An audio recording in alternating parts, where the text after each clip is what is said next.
Halo sobat investor, jumpa lagi di channel Investor Jelata.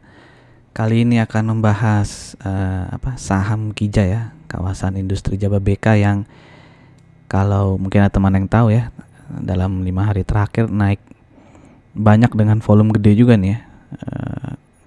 Kalau nggak salah tuh sampai 25% lah dalam seminggu terakhir ini. Nah, apakah penyebabnya?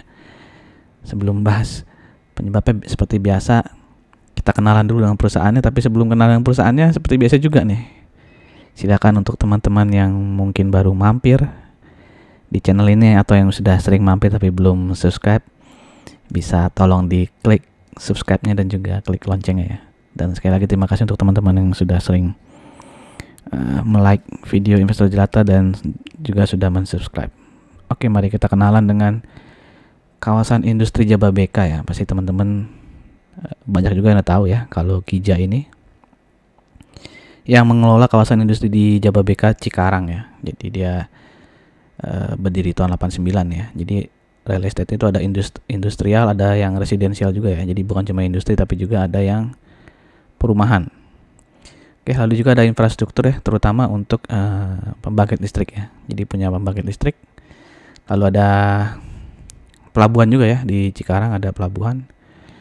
Di Kendal juga ada ya. Jadi dia sekarang juga ada kawasan industri Kendal ya, bukan cuma di Cikarang. Lalu ada hospitality, ada golf, hotel, dan restoran ya.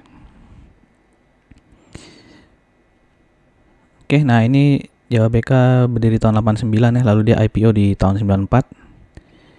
Ya, lalu mulai mengembangkan Jababeka CBD ya tahun 2003, lalu 2010 membuat Cikarang Dry Port ya, pelabuhan di Cikarang tahun 2010.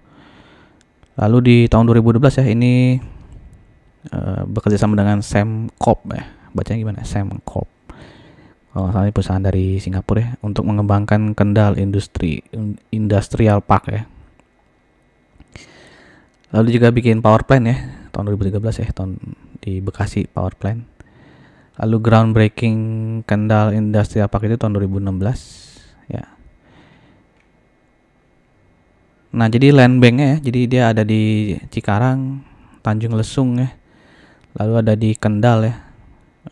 Yang di Cikarang land banknya 1267 hektar, di Tanjung Lesung 1400-an, di Kendal master plan-nya sih 2200, tapi sekarang land banknya sisa dikit nih ya, 454 ya. Lalu satu lagi juga mana tuh ya? Nah, ini ya, Morotai ya, di Morotai Maluku Utara. Ini kayaknya baru ya, baru tahun lalu kayaknya dia membeli lahan mungkin di sana ya. Itu land banknya cukup banyak ya, 1850 hektar. Dan di Morotai itu rencananya untuk tujuan pariwisata ya, seperti di Tanjung Lesung juga itu untuk pariwisata ya.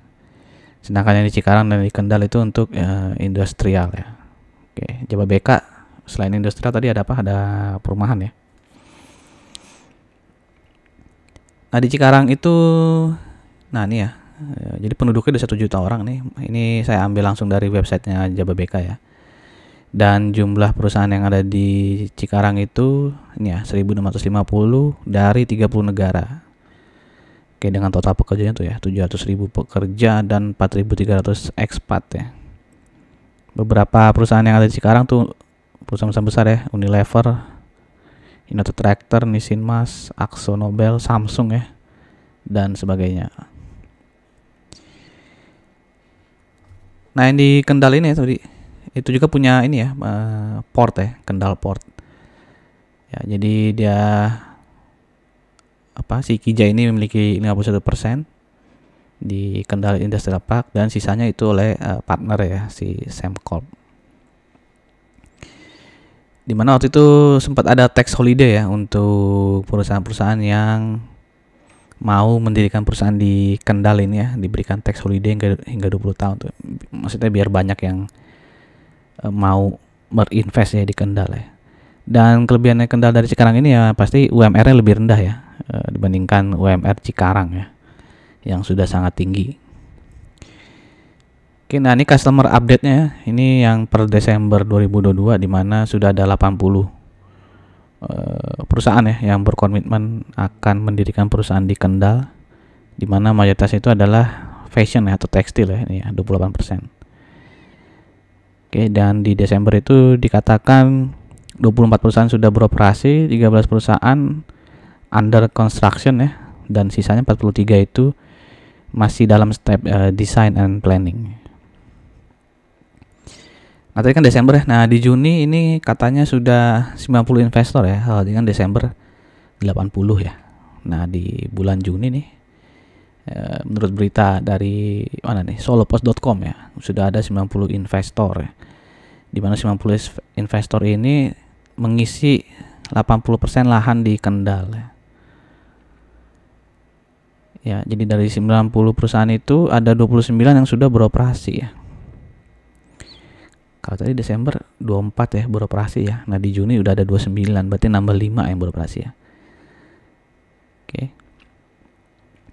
Dan kalau dari investor asing dan lokalnya ya, itu di Kendal berarti 48%-nya itu adalah investor berasal dari Indonesia. Mayoritas ekspansi dari kawasan industri Jawa Barat. Nah, berarti ada juga yang pindah dari Cikarang ke Kendal ya, dari Cikarang, Bekasi pindah ke Kendal. Mungkin itu faktor UMR yang lebih rendah ya di Kendal. Lalu ini beberapa perusahaan yang sudah beroperasi ya di Kendal Industrial Park itu ya. Ada perusahaan fashion, furniture, F&B, elektronik ya. Lalu ada apa lagi nih? Plastik ya. Ada tobacco flavor juga nih. Oke. Wah, ini balik ke Cikarang lagi ya. Jadi di Cikarang juga tadi ada dry portnya ya. Di Kendal juga ada port, di Cikarang juga ada portnya. Di mana di sini pendapatannya ya sempat turun ya di tahun 2020 dan 2021 karena pandemi, tapi sekarang sudah balik lagi nih ya per tahun 2022 ya. Revenue sudah sama seperti di tahun 2000, lebih tinggi malah daripada 2019 ya. Dan ini contoh-contoh profil perusahaan yang menggunakan Cikarang Dry Port ya. Oke, berikutnya ke daerah Tanjung Lesung nih, di mana ini difokuskan untuk pariwisata ya, dan sudah ada 4 properti ya. Ini 2-nya kayaknya penginapan ya. Yang pasti bis hotel penginapan ya. Ini villa juga mungkin buat penginapan ya. Terus ada yang residensial juga nih. Oke, ini master plan-nya ya, masih banyak yang akan dibangun ya di daerah Tanjung Lesung, di mana Tanjung Lesung ini merupakan juga satu dari 10 prioritas tujuan wisata baru Indonesia ya, yang gencar dipromosikan oleh pemerintah ya. Apa nih yang di bawah nih ya, Tanjung Lesung ditetapkan sebagai special economic zone ya for tourism. Oke. Dan yang ini juga menarik ya, RUPS-nya si Kija ini kan rencananya diadakan sudah dilaksanakan ya 21 Juni ya, tapi itu tidak quorum ya, jadi nggak banyak pemegang saham yang datang ya, jadi nggak sampai 50% kalau nggak salah ya, di bawah 50%, sehingga diundang lagi untuk RUPS di tanggal 7 Juli ya. Ya, ini agendanya salah satu penggunaan laba bersih ya. Oke, nah ini RUPS kedua kalinya ya, setelah di tanggal 21 Juni tidak quorum, di tanggal 8 Juli juga sebenarnya yang datang tuh dikit ya, hanya 46,67% dari pemegang saham ya. Pas tanggal 21 Juni kalau nggak 48%, jadi turun nih malah. Tapi mungkin di peraturannya ya, setelah kedua kalinya dipanggil tetap di bawah 50%. Ya, jadi 46% pun dianggap oke ya, karena sudah kedua kalinya dipanggil nih.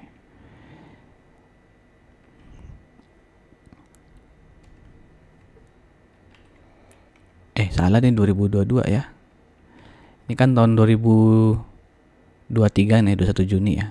Ini tahun 2022 ya. Saya cek juga nih tahun lalunya seperti itu apa enggak ya. Ternyata tahun lalu juga nih panggilan pertama RUPS ya, tanggal 8 Juli ya, itu tidak quorum ya. Ya, 46% doang nih yang datang ya. Lalu diundang lagi tanggal 29 Juli nih 2022 ya. Nah, terus rapatnya itu di panggilan kedua RUPS tuh cuman 44,45% ya. Jadi pas pertama itu 46% ya, pas kedua 44,4% ya. Nah, tapi karena sudah dipanggil kedua kali ini tetap dianggap telah memenuhi syarat ya. Dan saat itu diputuskan tidak ada pembagian dividen ya, jadi labanya ditahan. Nah, yang untuk tahun 2023 ini kan 7 Juli ya. Belum ada beritanya ya, maksudnya di website IDX juga belum ada nih keputusannya. Kayaknya sih sama ya, tidak akan membagikan dividen juga nih ya, si Kija ya. Oke, nah itu kenapa bisa begitu ya? Saya langsung kepikiran nih, kayaknya pemegang sahamnya publiknya kebanyakan gitu. Nggak ada yang punya saham mayoritas, jadi yang datang ya sedikit gitu ya, cuman di bawah 50% gitu. Nah, setelah dicek ya kepemilikan sahamnya ya benar ya, karena publiknya mana nih? Nah, ini publiknya ya 63% nih. Ya, yang paling besar tuh Bapak Mumin Ali Gunawan nih. Ini kalau nggak salah pendirinya grup Panin ya, Panin Bank ya.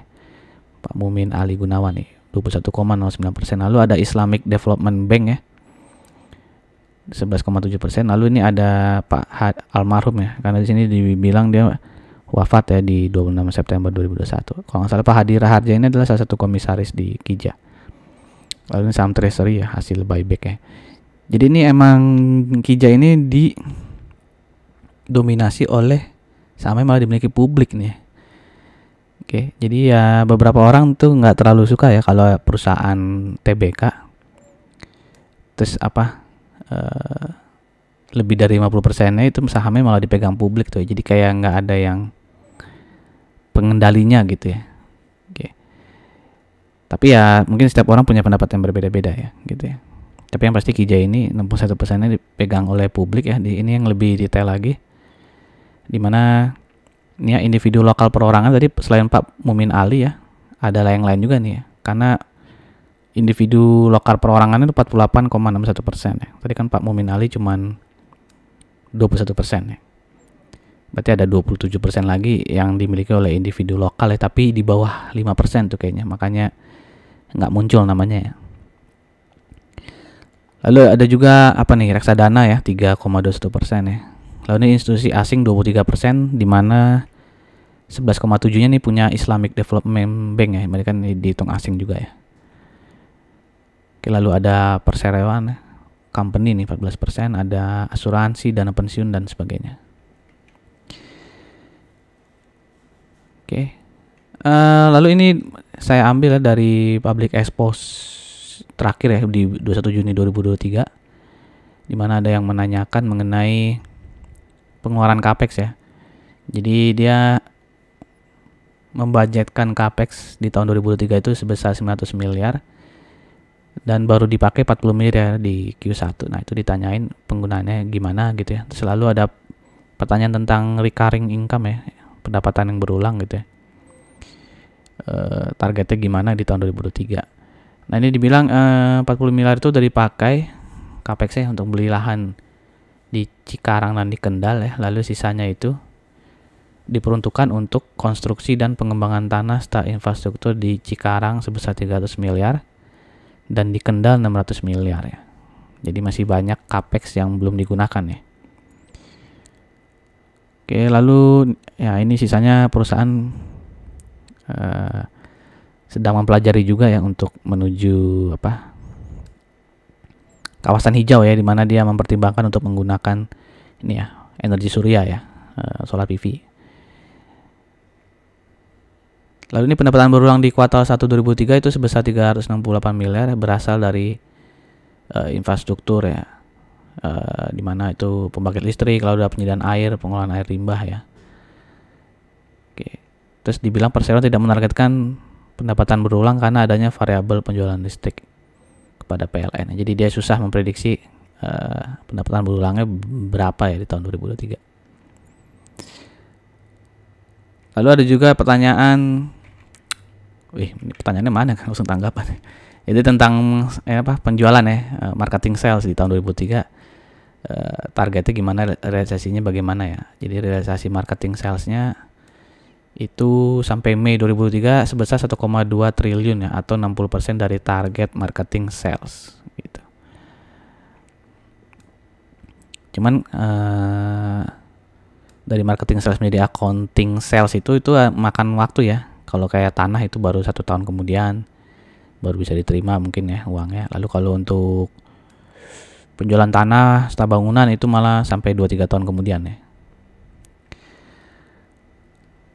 Lalu ada pertanyaan juga ya, dengan adanya Kendal industrial itu, apakah sekarang tenan-tenan baru pindah ke Kendal ya?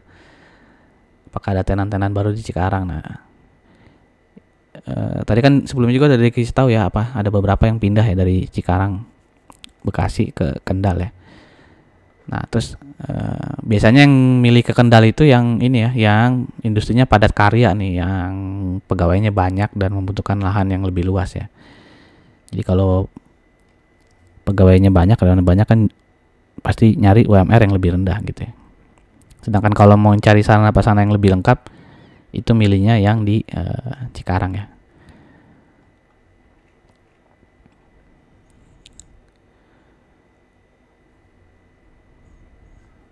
Lalu ini ada pertanyaan mengenai refinancing utang 2027 ya. Terus ditanya juga berapa kali gagal quorum, apakah sudah ada usaha dari pihak perseroan ya, yang gagal quorum untuk RUPS itu ya. Nah, ini kan dibilang ya, pemegang saham KIJA sangat terdiversifikasi yang jumlahnya banyak ya, 12.000 orang tuh ya. Terus mengenai utang itu belum ada rencana ya untuk refinancing utang di yang jatuh tempo 2027. Oke, sekarang kita masuk langsung ke laporan keuangannya, di mana bisa dilihat sini tahun 2022 revenue dari KIJA ini naik 9,24%, tapi profitnya turun jauh ya. Bukan profit, malah meruginya bertambah ya, di mana tahun 2021 ruginya 5,1 miliar, tahun 2022 malah menjadi ruginya 64 miliar ya, alias turun 1139% ya, walaupun tadi revenue-nya naik ya. Nanti kalau kita lihat cek ke laporan keuangannya lebih detail ya, itu salah satu faktornya adalah rugi selisih kurs ya, dimana di tahun 2021 rugi selisih kursnya cuma 46 juta ya, sekarang malah jadi 420 miliar ya. Jadi ada sekitar 370-an miliar ya rugi selisih kursnya ya. Ya 370 miliar. Nah, ini kan turun berapa nih? Turun hanya 59 miliar ya. Kalau selisih kurs ruginya nggak sebesar 370 miliar ini ya, naiknya ya, nah, itu mungkin dia akan laba nih si KIJA-nya ya. Jadi ada faktor selisih kurs ya, bukan dari buruknya performance pendapatan KIJA ya. Oke, nah ini dari pembagian pendapatan ya, di mana 51%-nya itu pendapatan tahun 2022 disumbang oleh real estate and property ya, dan 45%-nya dari infrastruktur ya. Dan 4% itu dari leisure and hospitality ya. Jadi bisa dibilang ini pendapatan berulang itu dari infrastruktur dan dari leisure and hospitality ya. Jadi dia tidak hanya bergantung kepada penjualan properti atau penjualan lahan ya. Jadi cukup berimbang nih, 51 banding 49 ya berarti ya. Jadi kalau penjualan properti lagi lesu ya, dia masih bisa dapat dari listrik, biaya pengolahan limbah ya, dari hotelnya gitu ya. Nah, ini lebih rincinya lagi ya, penjualan per sektornya, di mana tadi yang real estate and property ya, ada tanah matang nih, maksudnya jual tanah ya ke industri gitu ya. Lalu ada yang buat perumahan ya, ada apartemen ya. Lalu ini yang infrastruktur ya, pembangkit tenaga listrik, jasa dan pemeliharaan, lalu ada dry port, golf, pariwisata dan sebagainya. Bagaimana di kuartal 1 2023-nya? Nah, kuartal 1 2023-nya revenue naik 50% dan profitnya naik besar ya, 703% dibandingkan kuartal 1 2022 yang minus 43 miliar. Nah, ini lagi-lagi kalau yang di tahun 2022 total dia rugi kurs, di kuartal 1 ini dia untung dari selisih kurs ya. Ini di kuartal 1 2022 dia 23 miliar nih rugi kursnya. Di kuartal 1 2023 dia malah untung 190 miliar. Oke, dari selisih kurs. Nah, dari kuartal 1 2023 ini kan untungnya 260 miliar. Nah, 190 miliarnya itu disumbangkan dari selisih kurs ya. Oke.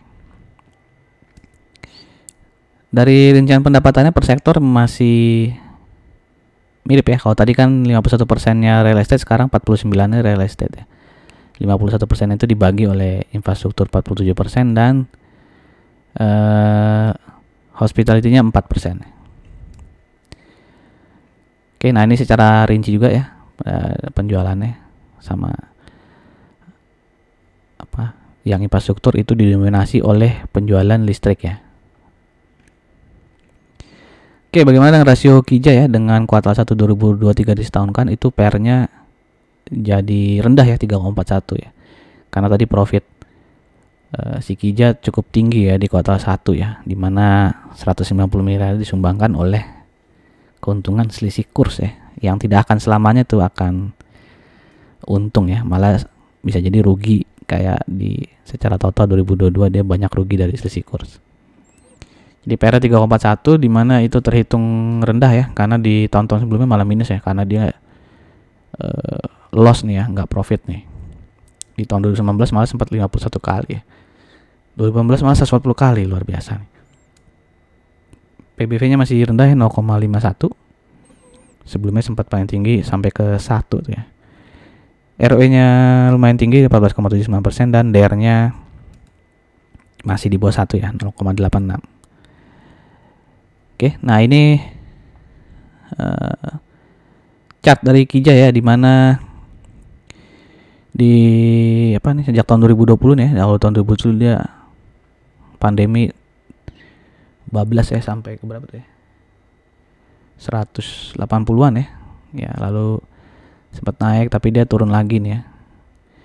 Nah, di beberapa hari terakhir ini ya, 5 hari terakhir nih naiknya banyak banget kan ya. Kalau dihitung bisa sampai 25% ya. Di 5 hari terakhir, dan volume juga luar biasa nih ya. Naik sekali dibandingkan hari-hari sebelumnya nih. Nah, itu kenapa ya? Yang pasti ya kita nggak tahu juga kenapa ya, tapi di kemarin ya, di hari Senin itu ada berita ya, apa peresmian dari Jababeka Movie Land ya, dimana itu dihadiri oleh juga Pak Menteri ya, Sandiaga Uno, dimana katanya Movie Land ini menelan biaya 59 triliun ya, dan diharapkan menjadi pusat industri film dan televisi terintegrasi ya, yang menyediakan semua fasilitas untuk program studio film ya. Pengennya seperti jadi kayak Universal Studio di Amerika Serikat lah. Dimana nih dibangunnya, dicicil bangunnya ya. Jadi katanya dari tahun 2008 nih dibangunnya nih, sampai 2023 ya. Jadi ada fasilitas dibangun ya untuk kebutuhan syuting film seperti apartemen ya. Lalu ada hotel Ibis ini. Jadi kayaknya studionya tuh menggunakan perumahan dia punya ya, hotel juga ya, mungkin ada universitas juga kan di sana ya, Presiden University ya, mungkin itu bisa dijadikan tempat lokasi syuting juga tuh ya. Jadi bagian dari Jababeka Movie Land tuh ya, perumahan-perumahan maupun universitas di Jababeka. Terus dibilang salah satu film box office nih ya, Foxtrot 6 ya, yang tayang di bioskop Indonesia, itu katanya di syutingnya di Jababeka Movie Land. Oke, nah ini ya, Menteri Pariwisata ya meresmikan kawasan tersebut. Nah, apakah gara-gara ini jadi orang mempunyai ekspektasi nanti revenue dari KIJA akan naik banyak ya dari Movie Land ini ya, karena akan makin banyak produsen film yang akan membuat filmnya di Movie Land ini. Nah, itu nggak tahu ya. Perlu dilihat juga nanti ya di kuartal keduanya, apakah sudah mulai ada penambahan pendapatan ya dari si Movie Land ini ya. Oke, yang pasti salah satu kekurangan dari KIJA ini ya, dia jarang membagikan dividen ya. Ya, tahun 2013 sempat rutin ya sampai 2015, lalu absen setahun, bagikan lagi 2017. Nah, sampai sekarang nih 6 tahun kemudian belum pernah membagikan dividen lagi gitu ya. Karena beberapa orang tuh agak-agak males ya kalau berinvest ke emiten yang jarang membagikan dividen ya. Tapi kalau untuk trading ya tidak akan memikirkan yang mau bagi dividen atau enggak ya. Yang penting gue bisa cuan lah ya dari capital gainnya gitu ya. Nah, jadi tergantung teman-teman juga nih ya, tipenya yang gimana, investor atau trading ya. Tapi investor juga kayak Pak Lo Keng Hong beli GJTL tuh jarang bagiin dividen juga ya GJTL ya. Padahal kan dia bilangnya investor ya. Nah, mungkin investor juga style ada yang berbeda-beda. Jadi silakan teman-teman memikirkan kembali ya tentang Kijaya ini. Yang pasti kalau sekarang sih saran saya sih jangan dikejar ya, karena di sini juga nih ada resisten ya di 180 apa 181 nih kayaknya. Nah, ini kelihatan ya ada resisten double top lah di sini ya. Ya, kecuali kalau dia bisa tembus di sini terus bertahan di atas 181 ya, kemungkinan dia sudah terjadi perubahan arah yang menjadi uptrend ya. Oke, tapi selama masih di bawah 180 kayaknya harus waspada ya. Apakah ini cuma kenaikan sesaat karena ada pemberitaan tentang si Moviland ini ya. Oke. Demikian saja informasi dari saya. Silakan, sekali lagi ini disclaimer dari saya, tidak ada saran untuk membeli ataupun menjual. Silakan teman-teman melakukan riset kembali. Sampai jumpa di video berikutnya. Salam jelata.